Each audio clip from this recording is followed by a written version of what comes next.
Hey, welcome to Drowning in Yarn. I'm Caleb. Today we're talking all about sweaters.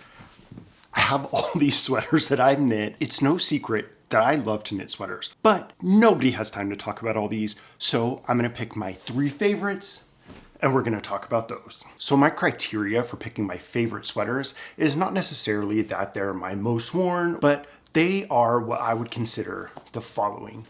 A great wardrobe staple, so something that you can knit and keep forever and it's never gonna go out of style. The pattern should be relaxing and chill and fairly easy to knit, mostly because I really like relaxing and chill knits. I think that there is a place in my knitting life for complex things, but my favorite patterns, the ones that I want to go back to again and again, are things that are chill and fun and kind of let me get into that mindful flow that I love to get into whenever I knit. And finally, it was important to me that I chose 3 sweater patterns that were sort of beginner friendly. I'm not necessarily saying a great first sweater, though it might be a great first sweater, but something that is good for newish sweater knitters. One of these was, I think, my 3rd sweater that I've ever knit. So these sweaters will be great if you're beginning your sweater journey, but you're not necessarily taking that first step. Though if you are and you're looking for great first sweater patterns, I have a video for you that's in the description down below. So go ahead down there and click that when you're done watching this one. And while you're watching this video, don't forget to give it a like if you're enjoying it and hit that subscribe button if you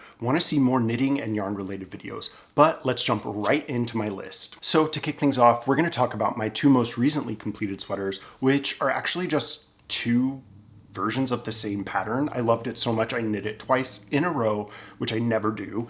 And these are Aught sweaters by Jared Flood. So the first version I did has a colorwork yoke, which is actually how the pattern is written with this colorwork chart. But then I loved the fit of the sweater so much and I thought it had so many great details that I knit a second one with just stripes. This sweater is amazing because it's a really basic yoke sweater. Then right below that yoke shaping, there's a little bit of raglan shaping to the underarms. And one of my favorite details of this sweater is the tapering of the body.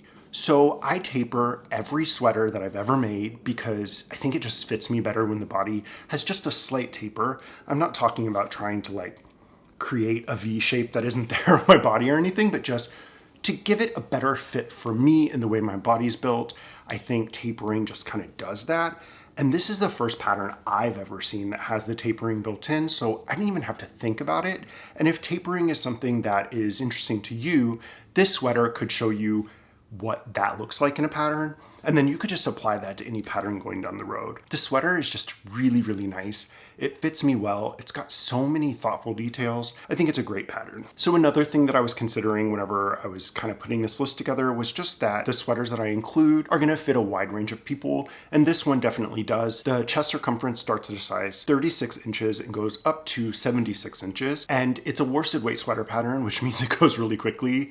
I knit mine in Brooklyn Tweed tones. As I've mentioned before, that's my new favorite yarn, but you're gonna find a wide range of yarns that are gonna work with this pattern.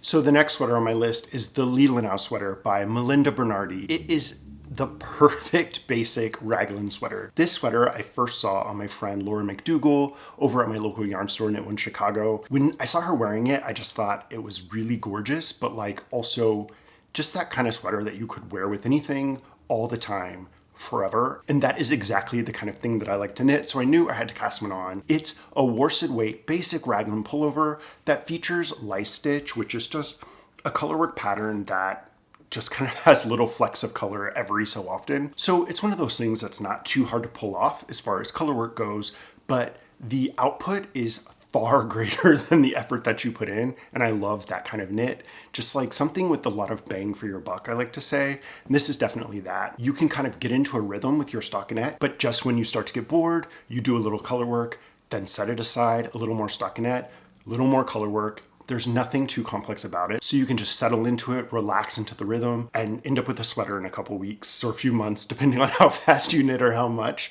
This one took me a little bit longer because it was my first bottom-up construction sweater, and I was a little nervous about that, but it turned out there was nothing to be worried about. So the Lila Now Sweater is a bottom-up constructed, seamless raglan sweater that is written for worsted weight yarn, so it's a quick knit.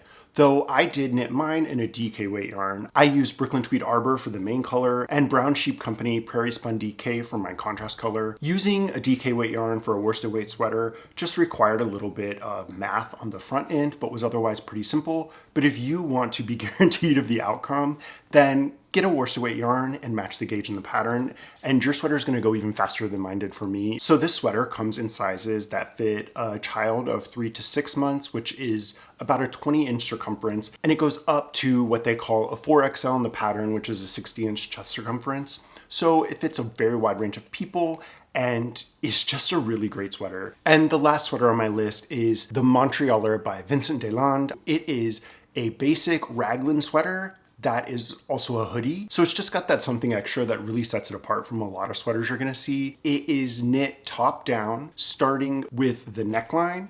Then you do raglan shaping, you knit the body seamlessly, come back, put the sleeves on, and then at the end you go on and you put the hood. As written, the pattern has sort of a kangaroo pocket that hoodies often have. I just omitted that on mine just because I didn't want to knit it.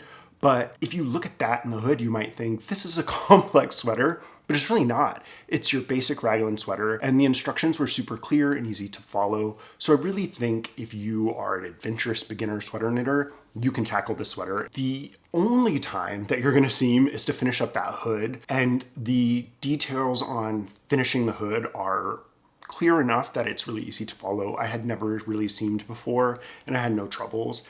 And I just think this is a great sweater. A hoodie is never gonna go out of style, so it's an awesome thing to knit that is just a little bit different from your basic average knit sweater, and I think that you'll love to knit it as well. So this sweater is written for worsted weight yarns and comes in sizes that fit a 32-inch chest circumference on up to a 64-inch chest circumference. I knit mine in Blue Sky Fibers Woolstock worsted, and I really enjoyed it. If you enjoyed this video, be sure and hit the little like button down below.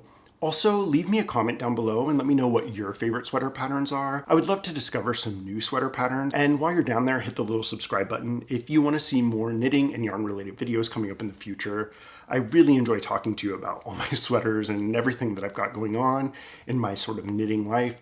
So I hope you'll stick around, and I will see you in the next one.